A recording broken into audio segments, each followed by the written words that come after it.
global economic outlook, clouded by uncertainties, is casting a shadow over the international employment market. How are these hard times affecting workers' rights, and what should be done to protect them?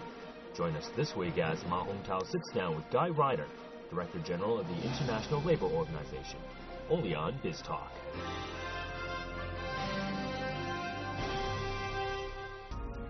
On April 24th, the world was shocked by the collapse of Bangladesh's Rana Plaza garment factory building, a tragedy which claimed more than 1,100 lives. The accident, which came just weeks before another fatal ceiling collapse at a factory south of Phnom Penh, Cambodia's capital, put lax labor standards in the low-end manufacturing industry right into the spotlight. The garment industry is Bangladesh's economic pillar, contributing to 70% of the country's export value, 17% of its total economic output, and creates nearly 3 million jobs. The country's cheap labor costs also turned it into an attractive place for foreign garment makers to set up their production lines. As the world blamed governments for the lack of implementation and monitoring of safety standards, Western fashion labels with manufacturing in the country have also become the target of fierce criticism. Mango of Spain, Italy's Benetton, JCPenney and the Gap of the U.S. all had factories housed in the collapsed building. The Washington Post says both Western consumers, as well as the companies serving them, must respond to this tragedy. 莱德先生，非常感谢您在百忙当中呢接受我们央视财经频道的专访。我知道您最近一直非常关注在孟加拉国发生的这起事故，这的确是一起非常令人遗憾的事故。那么这样的一个事故，你觉得反映出来的仅仅是孟加拉国的问题吗？它是否也在一定程度上反映出了整个的新兴经济体共同面临的一个问题，那就是为了追求低成本而造成的一系列灾难性的后果。 I think there are dangers that countries which are trying to compete on low costs do cut corners. They can cut corners in respect of workers' rights, and in the case of Bangladesh, as we've seen, they can cut corners in respecting the safety and the life of working people. I think these problems have surfaced in the most acute way in Bangladesh. I do think that there are some specific circumstances in Bangladesh which make it a particular source of concern, and concerns upon which it is the job of the International Labour Organization to act and to act urgently. 一些新兴的市场，他们在承接转移的过程当中，他们唯一的优势就是低成本。那么这是否意味着在一个落后的国家，一个欠发达的国家，他们在经济发展的过程中必须要付出这样的代价？ No, it isn't. No, and I think we have to make a very important distinction here. It is legitimate, it is normal that some countries, particularly the least developed countries, draw comparative advantage, competitive advantage from having low wages, because that corresponds to their level of development. But it is absolutely not legitimate that countries compete on the basis of dangerous, unsafe working conditions. These are two quite different ideas, and therefore it is the job, I believe, of the ILO, working with our friends in Bangladesh and with international actors, to act quickly now to ensure that working conditions in Bangladesh, particularly in their garment industry, because this is where this tragedy has taken place, and it's a very important part of the Bangladeshi economy, that conditions are made safe, and we are taking action urgently and as a priority to make them safe. We are taking up our responsibilities in this regard. 可是你觉得孟加拉的政府和企业他们会接受你们的建议吗？ The Bangladeshis are very receptive to what needs to be done.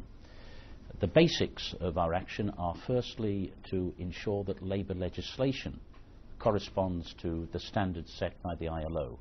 Unfortunately today the legislation, and it goes back to 2006, needs very important reform to set the legislative framework that can enable progress to be made. Secondly, we are putting in place, helping the Bangladeshis to put in place a proper public labour inspection system. But for 150 million people, there are only 55 labour inspectors. That effectively means there is no labour inspection. So we will train and help put in place a labour inspection programme. We have also negotiated with the Bangladeshis a national action program for fire safety. In fact, that was already agreed in March of this year, before this tragedy happened. It came after a previous tragedy. It's not the first time we've had this problem. So we are moving ahead with very practical measures which we believe are not only welcome by the government and people of Bangladesh, but can help them to move forward. The garment industry employs about 3.5 million people, most of them women. Of course, this is part of a global supply chain. Bangladesh has become a critical link, a big link, a low-cost link in the global supply of cheap clothes in the world. There are companies, international companies, the companies who buy these goods, who also have a responsibility to act. And we are talking with them to try to get them to take their part of the responsibility. 我想知道的是，劳工组织在提供这些建议的时候，是否也会遇到一些当地并不太理解的情况？劳工组织如何看待这样一种现象？ I have to say that we have been working with our friends in Bangladesh. I've visited Bangladesh in the past to try to urge change, to urge improvement in areas where it is clear that the situation is not satisfactory. If I'm very honest, I have to say that that change has not happened quickly enough, that action has not been determined enough.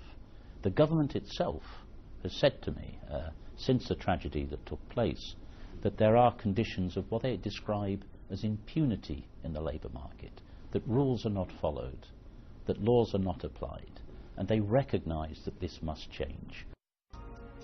Despite repeated calls for improvement of the working conditions of low-paid manufacturing workers, changes are proving to be difficult. With globalization gathering steam, firms in the developed world have increasingly shifted their production bases to less developed countries, where labor is much less expensive. However, the process of industrial relocation has failed to bring about the setup of a sound legal framework to protect workers' rights. A report carried by British newspaper The Sunday Times revealed the hostile working conditions for workers at outsourcing factories of fashion brand Topshop in Bangladesh.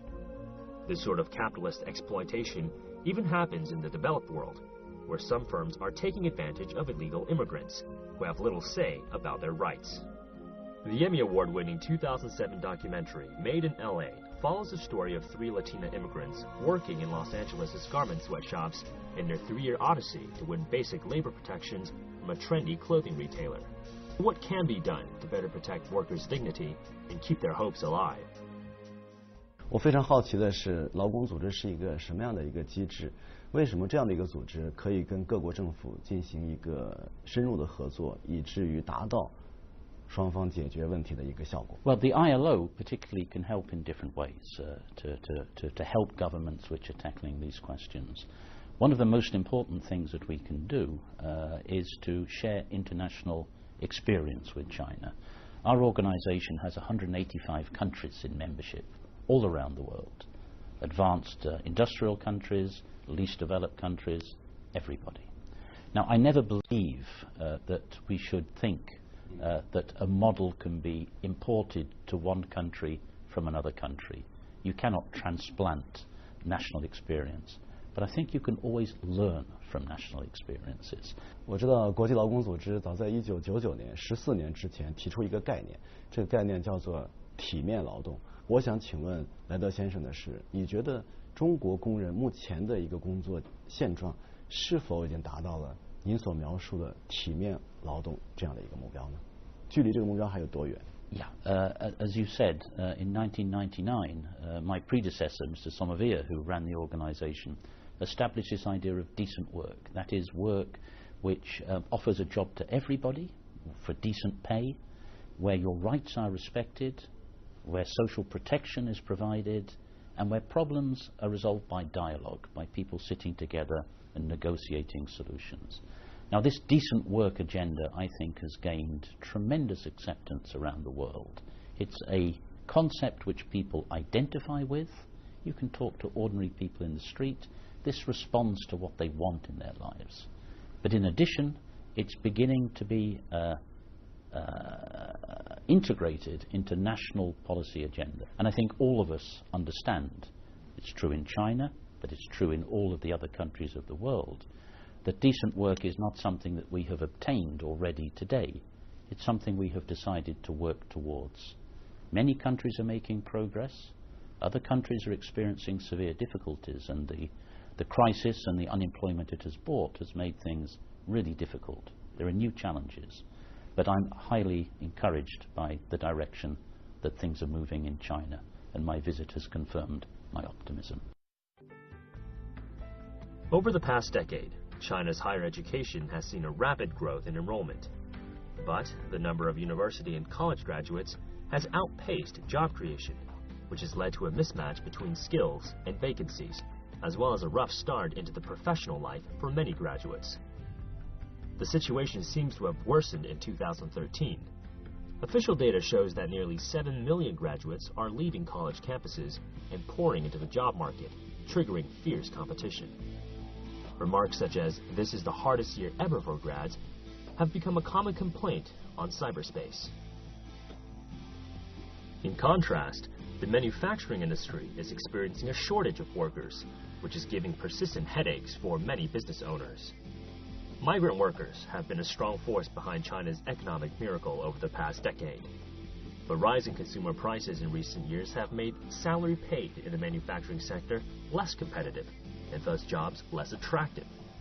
In addition, an aging population, which is partly due to the country's one-child policy, is playing an increasing role in China's shrinking workforce. Some experts say this could force the closure of low-cost factories and prompt the emergence of manufacturers with high added value production. That may help China's manufacturing sector move up the value chain. However, low-cost factory workers have to bear the brunt of the pains of this ongoing industrial transformation that could become a tricky issue for policymakers as well. 我不知道莱德先生是否也担心中国的就业出现一些问题。That the government attaches high importance to the creation of jobs and understands that there is pressure. The statistics that have been presented to me show that unemployment in China, open urban unemployment, is around the 4% mark, 4.1%. But China has to create very high numbers of jobs in the future, very high numbers. I was encouraged to hear that the targets set for employment creation this year by the government have been reached in the first part of the year. The first part of 2013, the targets have not only been achieved, they've been surpassed, and that's quite a remarkable performance. But there's no doubt, in the long term, creating jobs, having a development path which generates sufficient jobs is a major challenge for China. I have to say that I recognize that challenge. I think government is very preoccupied by it, but your situation is rather favorable compared to some other countries that I know. 我们想知道的是，您有没有时间去跟中国的工人们见个面呢？ Well, yes, I did.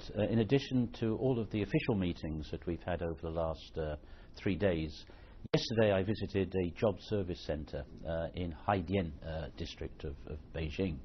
And we were able to see the work done by the center in matching people looking for jobs with employers offering jobs. And I was able to talk to workers looking for work. And I found this a very interesting experience to touch the realities of Chinese life and the realities of ordinary people. So I was very pleased to have that opportunity. 还有更多的交流机会吗？仅仅是在这个就业中心吗？有没有说去他们工作的场所去看一下？ Haven't been to workplaces on this occasion. I did, of course, meet with the All China Federation of Trade Unions and able to discuss with the representatives of workers their challenges, and indeed with the Chinese Enterprise Confederation. So through the representative organizations for workers and for employers, we get close to these enterprise realities and try to work out how our organization can best respond to the needs of these actors. 新的劳动合同法将会正式的施行，我不知道您会如何评价这样一部法律。 Yes, I am aware of this controversy, of course, surrounding the labour contracts law and other matters as well. And you know, it's a very familiar argument. On the one hand, governments quite rightly want to raise the protections, the wages, the conditions of their workers. And on the other hand, they're worried that this might affect their competitiveness in international markets. You know, I am one of those who welcome very strongly the Labour Contracts Act. I think it was an excellent and needed piece of legislation. Joblessness is not only a headache for China, but also many other countries around the world. This issue has become even more pressing at a time when the global economic recovery is still sluggish. In Europe, which is still struggling to recover from its sovereign debt crisis, the situation seems worse. According to official data, unemployment in the 17-member Eurozone reached a record 12.1% in May. Young people have to take the heaviest hit amid the bleak economic backdrop. Their jobless rate currently stands at 23.8% in the single currency union. That's more than double the overall level.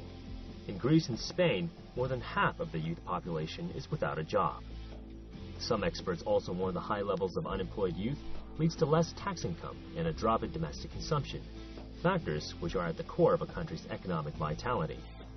They predict that youth unemployment will potentially have devastating social implications, including unrest and the resurfacing of extremist political forces.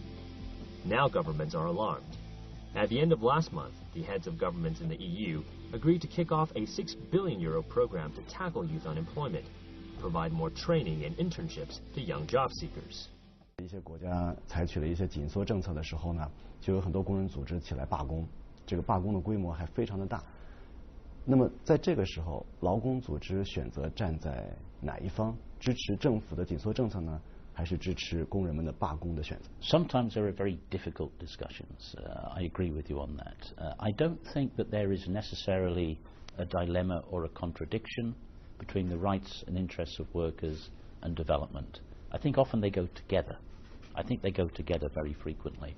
You know that Europe is in a very difficult economic situation. We have, at best, economic stagnation in Europe, sometimes economic recession. We have very high levels of unemployment in the region, and unfortunately we have a very difficult public financial situation resulting from the economic and financial crisis that hit 5 years ago.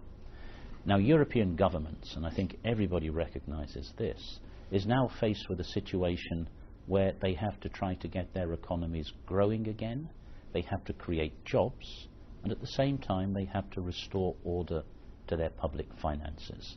So the discussion today is, how can you combine those two legitimate and necessary objectives? And Europe is, I have to be honest, struggling with that situation.